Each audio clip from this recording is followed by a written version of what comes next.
When I was a kid, my dad was showing me stars, and he told me about these amazing science fiction novels by our Russian writers and also by American and English. So when I started to read it, I was like, wow.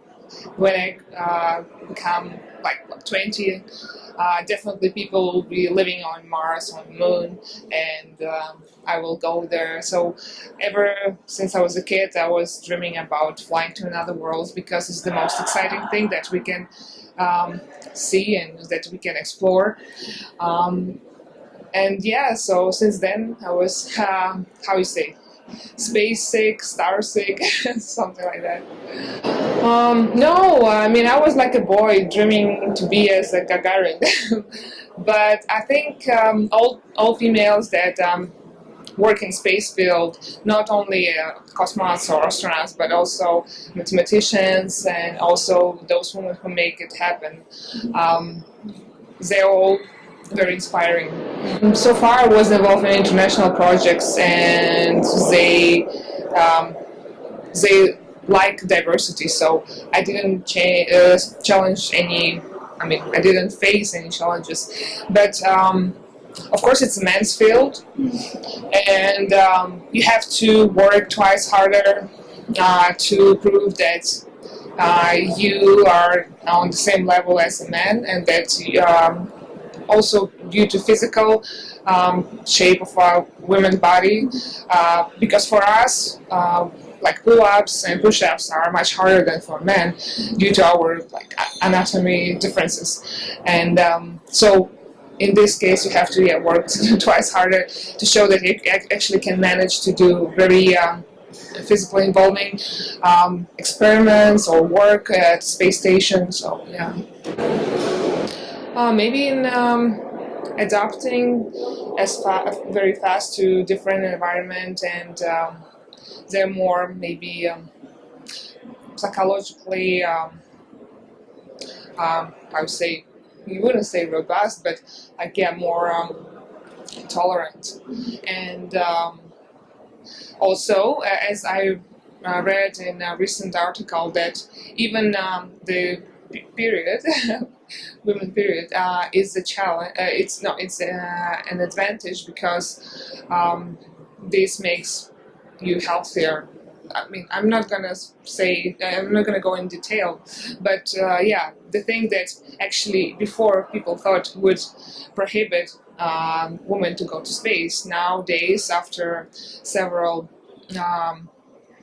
research, they said that actually it's an advantage. So I think it's a challenge, and you learn every day something new. Not only like in science or engineering field, but also in yourself as a human, and also that you're part of this big picture, and that actually maybe even if it's like a tiny particle that you will bring to a space program, but still to understand that you're part of big exploration and part of bigger future. That's amazing.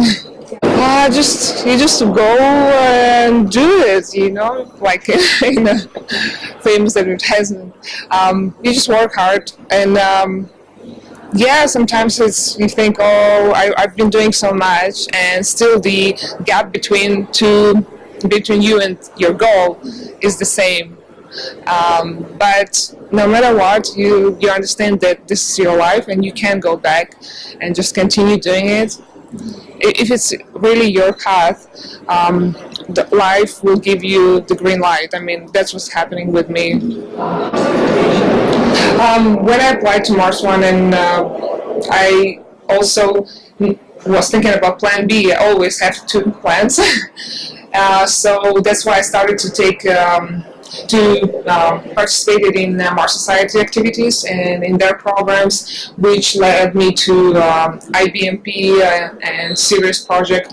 So when I realized that there's financial problems with Mars One, already at that moment I was involved in these amazing projects. So for me it was, I mean, yes, it's sad, but I knew that it's super complicated to actually make it happen what they planned. It's very expensive, and no, you don't you're not gonna get profit straight away. It's many years before you get something back. So many investors, they don't want to be involved in this kind of projects. So yeah. I'm working at Institute of Biomedical Problems, so they're in charge of space medicine and biology.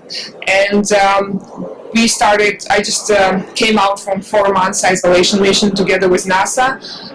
The name is Sirius. And so they plan next year 8 months with other test subjects. And so I'm working still there on those isolation projects, also as an engineer to make the space station much more comfortable and more spacey, and just in general to help future mission specialists live there and work as productive as possible. And next year, in February, I hope I'll get my engineering diploma and then apply for astronaut selection. First of all, always believe in yourself. Don't put yourself in the box that I'm not technically, how you say, my brain is only like into art or only into math and etc. That's not the best scenario. You put yourself into a box. No, open up to all the possibilities. Work hard. Yeah, don't be afraid to try new things and to study something new that will make you more competitive and that will make you outstand among others. It depends what you want, and it's never too late to start a new chapter and to change totally your field, as long as you're happy. I've noticed that in NASA they're doing a lot to put more women into space. And for example, now Christina Koch, she will fly on ISS for 1 year. It's the first time that a woman will spend 1 year in space, and they want to compare her physiology with Scott Kelly when he was flying for 1 year. And then they plan to go to the moon, and the moon crew will be 100% one man and one female. So they want to represent both genders equally, which is great. Of course, be tough. Yeah, not afraid of challenges, not afraid of losing her best look, because when I was in our expeditions, we didn't have shower for like 10 days, and of course you don't look like a woman. So forget about that. You just concentrate on profession and on what you're gonna give and what you're gonna present. And of course, still you have to work twice harder in terms of your physical shape to show that you're strong as a man to do this job and as good as a man.